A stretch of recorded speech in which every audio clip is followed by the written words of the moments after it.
I should say, before anything else, that I didn't mean to find the footpath.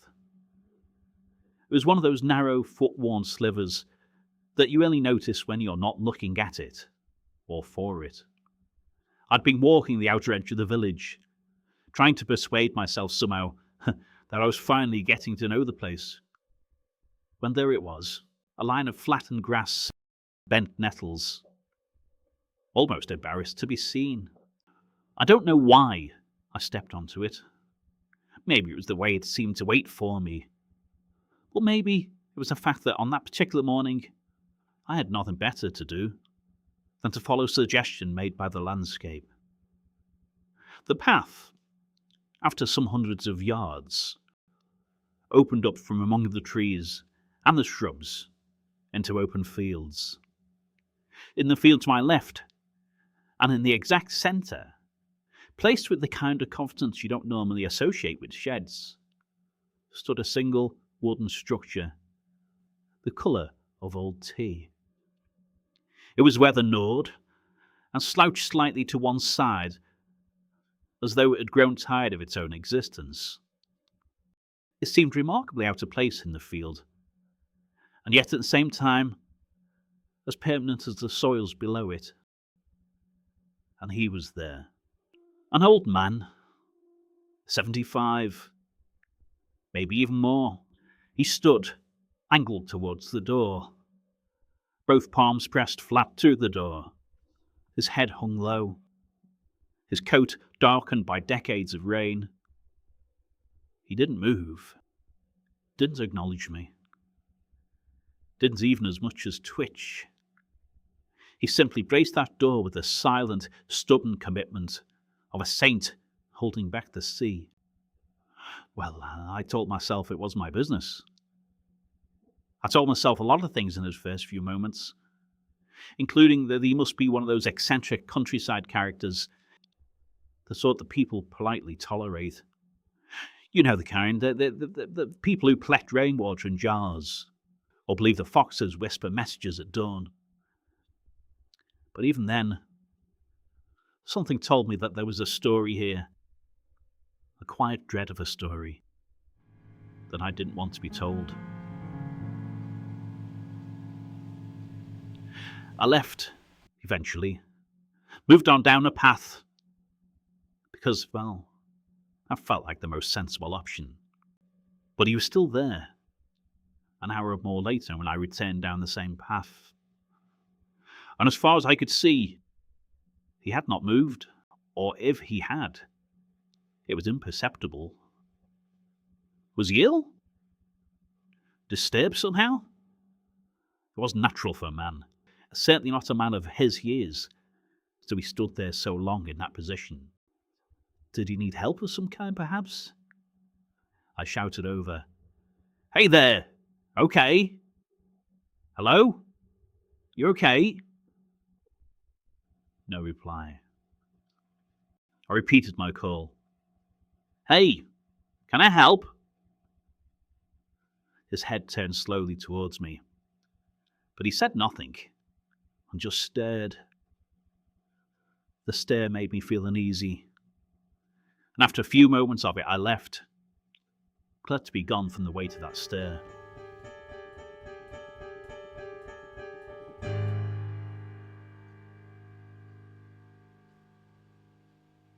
Back in the village, over the next few days, I made the mistake of asking a few locals about him. Softly, casually. The way you ask about an odd man in a field, pressing against the door of a shed. You know, so you can reassure yourself that that's it, is perfectly ordinary. People change the subject with a strange politeness. You know, the kind that feels like a hand closing firmly over yours before you touch a hot stove. One woman pretended she hadn't heard me at all. Another smiled, an apologetic, brittle smile that said, "Please don't make me lie about this." When I mentioned the shed, a man gave the smallest lift of his shoulders, a gesture somewhere between resignation and warning, the universal sign for drop it. Well, it annoyed me. It wasn't just secrecy. It was practiced silence, ritual silence, as if speaking about that field, that man, that shed, was not merely taboo, but hazardous. And I, because I'm apparently the sort of person who has to step directly into the thorn bush once told not to, went back. He was there again that day, and the next. To be precise, he was always there, no matter the day or the hour. Always. Morning frost ghosted around his boots. Twilight bruised the horizon behind him. Rain carved tiny rivers down his sleeves. But he never moved from that door. His hands remained planted, fingers splayed like the ribs of a dying umbrella. Elbows locked in a posture of vigilance, so absolute it made my back ache just to watch. Once, when I approached too closely, he lifted his head just a fraction. His eyes, pale, watery, ringed with utter exhaustion, met mine. And in them, I saw something I couldn't name at the time. Fear, oh yes, but also a strange endurance, the kind one might expect of the watchmen Ezekiel talked about, the ones whose failure meant the city fell. He never spoke, not once, but his breathing told its own story, shallow, tight, as though he had trained himself to inhale only enough to survive the next hour. The morning I watched him too long, too closely, was the morning things shifted. His arms trembled this day, not dramatically, just a quiet give of a man frayed to threads. His coat hung off him now like a discarded skin, and his hair, wet with mist, clung to a forehead scored with years of strain. I moved even closer now, and now I heard it. A faint, rhythmic thud from inside the shed. Not too loud, not too violent, patient. Like someone inside had been knocking for so many years that they'd learned to do it without urgency. The old man pressed harder into the door, every muscle now taut with terror and duty.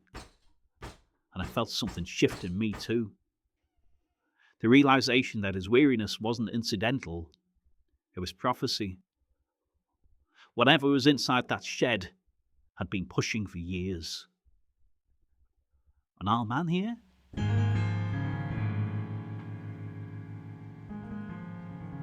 Well, he was slowly losing. The whole business unsettled me greatly. The constant presence of the old man, the incongruity of a shed being there at all, the knocking from inside it, the willful ignorance of the locals not to acknowledge any of it. I didn't like it. That evening, perhaps out of a misplaced empathy or sheer foolishness, I visited again, and this time stepped even closer. I think I'd thought I'd say something heroic like, "Let me help," or "You should rest." In reality, I wanted him to look at me, to speak, to explain, to give me some anchor in the increasingly surreal landscape I'd wandered into. But at the moment that I got closer still, his hand shot out, not weakly, not trembling, but with a sudden startling strength. His fingers gripped my wrist like a clamp of ice. His strength did not belong in a man of his years. It was vice-like. He shook his head once, hard, a violent, pleading motion. His other hand stayed pressed to the door, and that door, oh God help me,